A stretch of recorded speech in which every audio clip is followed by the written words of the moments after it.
तो यहाँ पर आज आप पढ़ना सीखेंगे या फिर कह सकते हैं जो भी सेंटेंसेस होंगे वो रिलेटेड होंगे सिंपल पास्ट टेंस से, जहाँ पर मोस्टली क्या होगा, वर्ब की सेकंड फॉर्म का यूज़ होगा, या फिर अगर आप नेगेटिव बनाएंगे, नेगेटिव सेंटेंसेस आपको यहाँ पर देखने को मिलेंगे तो डिड नॉट का इस्तेमाल यहाँ पर नज़र आएगा, डिड का और वर्ब की सेकंड फॉर्म का। तो चलिए स्टार्ट करते हैं। यहाँ पर आप सीखते हैं बिल्कुल शुरुआत से इंग्लिश पढ़ना और साथ ही साथ बेसिक इंग्लिश ग्रामर, जिसमें इंग्लिश के वाक्यों को बनाने का तरीका यानी कि टेंसेस के ऊपर पकड़ को मजबूत करते हैं, किस तरीके से टेंसेस की हेल्प से सेंटेंसेस को बनाया जाता है, पढ़ा जाता है और लिखा जाता है। तो यहाँ पर सबसे पहले हैं जैसे कि आई, कोई भी सब्जेक्ट हो सकता है, I we you they he she it, या फिर कोई भी नाम और प्लूरल सब्जेक्ट भी हो सकता है, बहुवचन भी। तो आई यहाँ पर क्या है, सब्जेक्ट है, ये आपको पता रहना चाहिए।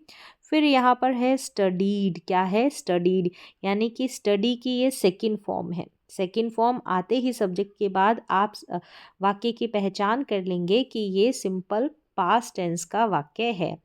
आई स्टडीड, तो आई का मतलब मैं, स्टडी का मतलब खेलना होता है, तो यहाँ पर स्टडीड है तो खेलना। यहाँ पर जब स्टडी था ना तो यहाँ पर वाई था, ठीक है, STUDY। जब हम इसकी सेकेंड फॉर्म बनाते हैं तो वाई की जगह आई आ जाता है और फिर हम ED जोड़ देते हैं। इस तरीके से काफ़ी सारी सेकेंड फॉर्म को बनाया जाता है। वाई जहाँ पर होता है लास्ट में। आई स्टडीड हार्ड फॉर, अब स्टडीड हार्ड, तो यहाँ पर स्टडी हार्ड दोनों का सेंस जाएगा कठिन परिश्रम या फिर कड़ी मेहनत। यहाँ पर हिंदी में सेंटेंस भी आपको देखने को मिल जाएंगे, जिससे जब मैं अनुवाद करूँगी तो आप इससे प्रैक्टिस कर सके। तो मैं या मैंने, तो यहाँ पर मैंने बन रहा है क्योंकि स्टडीड हार्ड का मतलब है कड़ी मेहनत, तो मैंने कड़ी मेहनत, तो फॉर का मतलब है के लिए, एग्ज़ाम्स, एग्ज़ाम या एग्ज़ाम्स, तो परीक्षा के लिए, किसके लिए, परीक्षा के लिए। I studied hard for exams, मैंने परीक्षा के लिए कड़ी मेहनत की, मैंने परीक्षा के लिए कड़ी मेहनत की। फिर आगे है स्टडी हार्ड का मतलब होता है कड़ी मेहनत करना, तो यहाँ पर स्टडीड हार्ड हो गया है तो कड़ी मेहनत की, तो ये सेकंड फॉर्म हो गई है। नेक्स्ट सेंटेंस देखिए, आई, फिर यहाँ पर है वेंट। आई का मतलब मैं या मैंने, तो मैं, तो यहाँ पर वेंट का मतलब गो जो होता है उसकी सेकंड फॉर्म है, गो फर्स्ट फॉर्म है और वेंट यहाँ पर सेकंड फॉर्म है। गो का मतलब जाना, वेंट का मतलब गया। अब यहाँ पर कहीं पर जाने की बात है तो टू साथ में आएगा। फिर है वर्क, वर्क का मतलब काम, क्या है, काम। एवरी डे, यानी कि हर दिन, प्रत्येक दिन, रोजाना, तो I went to work every day, मैं हर दिन काम पर गया, मैं हर दिन काम पर गया। तो यहाँ पर वाक्य में आप पहचान रहे हैं कि बीते हुए समय में कोई काम किया, उस सेंस में ये सारे वाक्य है। फिर आगे है आई स्लेप्ट, यहाँ पर स्लीप का मतलब स्लीप की सेकंड फॉर्म है, स्लीप का मतलब सोना होता है, तो स्लेप्ट का मतलब सोया, तो आई स्लेप्ट, सोया या फिर सोता था। लेट यानी देरी से, लेट देरी से। ऑन, ऑन, फिर यहाँ पर ऑन के बाद में है क्या है, वीक नेम, हफ्ते का नाम, सप्ताह का नाम। सैटरडे है तो सैटरडेज, यानी हर शनिवार की, हर सैटरडे की बात हो रही है इसलिए Saturdays. I slept late on Saturdays, यानी कि मैं शनिवार को देर से सोता था। I slept late on Saturdays, तो स्लीप की सेकंड फॉर्म है स्लेप्ट। फिर आगे है आई, आई का मतलब या मैं या मैंने, तो मैंने। आई, सी की सेकंड फॉर्म, सी का मतलब क्या होता है, SEE, का मतलब देखना, तो सौ का मतलब देखा। एक, एक, ये रहा एक, मूवी यानी फिल्म। एवरी, एवरी हर या प्रत्येक, वीक यानी हफ्ते, एवरी वीक। एक वीक होता है, इस E की जगह EA आ जाता है, एक E और फिर A, तो उस वीक का मतलब होता है कमज़ोर और इस वीक का मतलब होता है हफ्ता या सप्ताह। तो I saw a movie every week, मैंने हर हफ्ते, हर सप्ताह एक मूवी, एक फिल्म देखी। फिर आगे बढ़ते हैं तो यहाँ पर सॉ देख लिया कि सब्जेक्ट आ रहा है ना, जैसे आई सब्जेक्ट यहाँ पर मोस्टली आपको आई देखने को मिलेगा। उसके जस्ट बाद में आई के बाद में सब्जेक्ट के बाद में हमने देखा कि वर्ब की सेकेंड फॉर्म आ रही है यहाँ पर अभी तक, यानी सिंपल पास्ट टेंस की यहाँ पर बात की जा रही है टेंसेस की बात करें तो। फिर है आई, ये है स्वैम, क्या है स्वैम। तो यहाँ पर स्विम जो होता है तैरना, ठीक है तैरना, तो यहाँ पर तैरता था, उसकी सेकंड फॉर्म है स्विम की। आई मैं या मैंने, तो मैं तैरता था।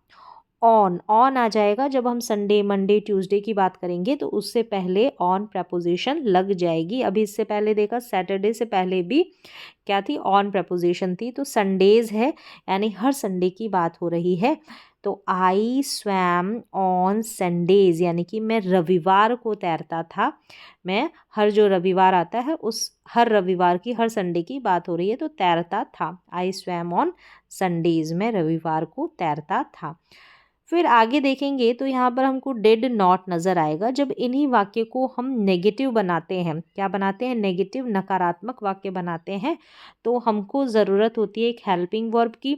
तो यहाँ पर अगर सिंपल पास्ट टेंस की बात करते हैं तो वहाँ पर हेल्पिंग वर्ब डिड आ जाती है। जब हम सिंपल प्रेजेंट की बात करते हैं तो वहाँ पर दो हेल्पिंग वर्ब होती है, एक तो डू और दूसरा डज। सब्जेक्ट के अकॉर्डिंग लगाया जाता है, लेकिन डिड जो है हर सब्जेक्ट चाहे सिंगुलर हो या प्लूरल एक वचन हो या बहुवचन सभी के साथ डिड लगता है। तो डिड नॉट नेगेटिव है तो नॉट साथ में आएगा। तो आई यानी सब्जेक्ट आई है, मैंने बताया कि मोस्टली यहाँ पर आई सब्जेक्ट मिलेगा। तो आई सब्जेक्ट के बाद अगर नेगेटिव बना रहे हैं तो डिड नॉट आ जाएगा। फिर हमको मेन वर्ब देखने को मिलेगी, लेकिन जब डिड नॉट लगा देंगे तो यहाँ पर देखेंगे यहाँ पर स्टडीड नहीं है, यहाँ पर स्टडी है। क्योंकि जब डिड नॉट आ जाता है नेगेटिव सेंटेंस जब हम बनाते हैं नकारात्मक वाक्य तो हमको डिड नॉट के बाद में वर्ब की फर्स्ट फॉर्म लगानी पड़ती है। ये सिंपल पास्ट टेंस का नियम है, रूल है। तो ये ध्यान रखना है कि डिड नॉट आते ही हम वर्ब की सेकंड फॉर्म लगा देंगे तो गलत हो जाएगा वाक्य, सही तरीके से वो सेंटेंस नहीं बना रहेगा। तो आई डिड नॉट स्टडी, मैंने नहीं किया। तो क्या है यहाँ पर, मैंने, आई का मतलब मैंने, डिड नॉट यानी नहीं किया। अब क्या नहीं किया, स्टडी हार्ड। स्टडी हार्ड साथ में लेंगे तो साथ में इसका मतलब होगा कठिन अध्ययन, कठिन परिश्रम या कड़ी मेहनत, ये सारे इसके मीनिंग होते हैं। तो मैंने नहीं किया, क्या नहीं किया, मैंने कठिन अध्ययन कठिन परिश्रम नहीं किया।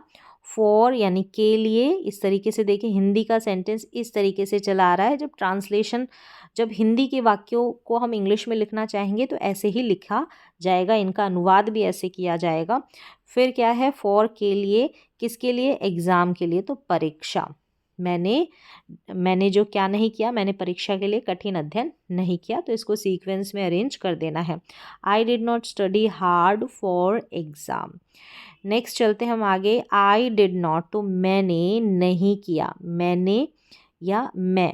आई डिड नॉट, तो आई का मतलब मैं या मैंने, तो मैं डिड नॉट गो, अब नहीं गया या नहीं जाता था। कहाँ, टू आ गया, जाने की बात की जाएगी तो टू लग जाएगा गो के बाद में या वेंट के बाद में। वर्क यानी काम पर, काम के लिए, काम पर। एवरी डे यानी रोज़। I did not go to work every day, मैं रोज़ काम पर नहीं जाता था या मैं रोज़ काम पर नहीं गया था। तो डिड नॉट और फिर यहाँ पर गो जो है मेन वर्ब है, डिड नॉट के बाद लगानी है मेन वर्ब यानी मुख्य क्रिया। मुख्य क्रिया कौन सी, जिसकी जो है सेकंड और थर्ड फॉर्म बनती है। फिर आगे चलते हैं तो आई डिड नॉट स्लीप, अब मैं नहीं सोया या नहीं सोया था या नहीं सोता था। डिड नॉट स्लीप, अब कैसे बैठेगा, इसका अरेंजमेंट हम करेंगे सीक्वेंस के अकॉर्डिंग, सेंस के अकॉर्डिंग। तो I did not sleep late यानी देर से या देरी से, ऑन सैटरडेज यानी शनिवार को। फिर ऑन लगा है क्योंकि जब भी हम संडे मंडे ट्यूसडे वेडनेसडे यानी वीक डेज की बात करेंगे तो ऑन प्रपोजिशन लगेगा। I did not sleep late, मैं नहीं सोता था देरी से सैटरडेज को, तो यहाँ पर शनिवार की बात हो रही है, सैटरडेज को, मैं शनिवार को देर से नहीं सोता था, हर सैटरडे की बात हो रही है। फिर आगे है आई डिड नॉट वॉच, मैंने नहीं वॉच किया यानी नहीं देखा, वॉच का मतलब देखना, तो देखा या देखी, तो आई डिड नॉट वॉच मैंने नहीं देखा या नहीं देखी अ मूवी एक फिल्म, एवरी यानी हर या प्रत्येक, वीक का मतलब हफ्ते, तो I did not watch a movie every week, मैंने हर हफ्ते एक फिल्म नहीं देखी। फिर आगे बढ़ते हैं तो आई डिड नॉट स्विम यानी कि मैं नहीं तैरता था या नहीं तैरा, तो नहीं तैरता था ऑन संडेज रविवार को, ऑन संडेज रविवार को, तो मैं रविवार को नहीं तैरता था। आई did not swim on Sundays, तो पहले हमने देखा जब ये डिड नॉट नहीं था तो स्विम का स्वैम था, तो वहाँ पर वो पॉजिटिव सेंटेंस था यानी कि सकारात्मक वाक्य था। बढ़ते हैं आगे तो यहाँ पर देखेंगे ये प्रश्नवाचक वाक्य हैं, क्वेश्चन मार्क लगा है सभी में लास्ट में, तो यहाँ पर शुरुआत हो रही है हेल्पिंग वर्ब से यानी डिड यहाँ पर शुरुआत में लगाया जा रहा है और फिर उसके बाद में आई जो यहाँ पर सब्जेक्ट था वो लगाया जा रहा है। तब जब हम अनुवाद करेंगे तो डिड से हम जब ट्रांसलेशन इसका हिंदी में करेंगे तो हम क्या से शुरुआत करेंगे, जब डिड हो गया या डू डज कोई भी हेल्पिंग वर्ब शुरुआत में आएगी तो हम क्या से हिंदी में अनुवाद करेंगे, तो डिड आई क्या मैं या क्या मैंने, डिड आई क्या मैं या क्या मैंने, स्टडी स्टडी यानी स्टडी हार्ड यानी कठिन अध्ययन या कठिन परिश्रम किया, did I study hard, for did आ रहा है इसलिए किया यहाँ पर बन रहा है, इसका अनुवाद किया या किया था यानी पास्ट टेंस में इसका मतलब जाएगा हिंदी में। Did I study hard for यानी के लिए, किसके लिए, एग्ज़ाम के लिए, तो क्या मैंने परीक्षा के लिए एग्ज़ाम के लिए कठिन अध्ययन किया, कठिन अध्ययन किया, तो did I study hard for exam, तो क्या मैंने, तो यहाँ पर भी डिड से शुरुआत हो रही है, डिड आई तो क्या मैंने या क्या मैं, गो टू वर्क, गो का मतलब जाना, तो जाता था डिड के साथ है इसलिए क्या मैं जाता था, टू लगेगा, जाने की बात हो रही है, वर्क यानी काम पर या काम के लिए, एवरीडे यानी रोज़ या रोज़ाना, क्या मैं रोज़ाना रोज़ काम पर जाता था, did I go to work every day, जाता था या किया, लिया, दिया, इस तरीके से वाक्य की एंडिंग होगी, लास्ट में इसका सेंस जाएगा अगर डिड आ रहा है। फिर आगे है डिड आई स्लीप, क्या मैं सोता था या सोया, लेट देरी से, ऑन संडेज, ऑन सैटरडेज, यहाँ पर सैटरडे की बात हो रही है यानी कि शनिवार को, क्या मैं शनिवार को देर से सोता था, did I sleep late on Saturdays, तो ये प्रश्नवाचक वाक्य है डिड से जो शुरू हो रहे हैं। फिर आगे है डिड आई वॉच, क्या मैं देखता था या क्या मैंने देखा अ मूवी एक फिल्म, एक मूवी फिल्म, एवरी यानी प्रत्येक या हर, वीक यानी हफ्ते, क्या मैं हर हफ्ते एक फिल्म देखता था, did I watch a movie every week, did I swim, क्या मैं, डिड आई स्विम क्या मैं तैरता था, क्या मैं तैरता था, ऑन संडेज रविवार को, ऑन संडेज रविवार को, तो क्या मैं रविवार को तैरता था, did I swim on Sundays. तो इस तरीके से यहाँ पर देखा कि इनमें डिड से शुरुआत हो रही है तो ये इंट्रोगेटिव सेंटेंस यानी कि प्रश्नवाचक वाक्य हो गए। जब हम नेगेटिव सेंटेंस बनाते हैं तो डिड नॉट का इस्तेमाल करते हैं, डिड नॉट की मदद लेते हैं, सिंपल पास्ट टेंस की बात होगी। और साधारण से सकारात्मक वाक्य बनाएंगे तो वहाँ पर हम इजीली अनुवाद कर पाएंगे कि वर्ब की सेकंड फॉर्म का यूज़ हो रहा है, वर्ब की सेकंड फॉर्म का, जैसे स्टडीड हो गया, फिर वेंट हो गया, फिर स्लैप्ड हो गया, ये वर्ब की सेकंड फॉर्म है। तो आज की रीडिंग की, प्रोनाउंसिएशन की, ग्रामर की क्लास में बस इतना ही। मिलते हैं अगली क्लास में।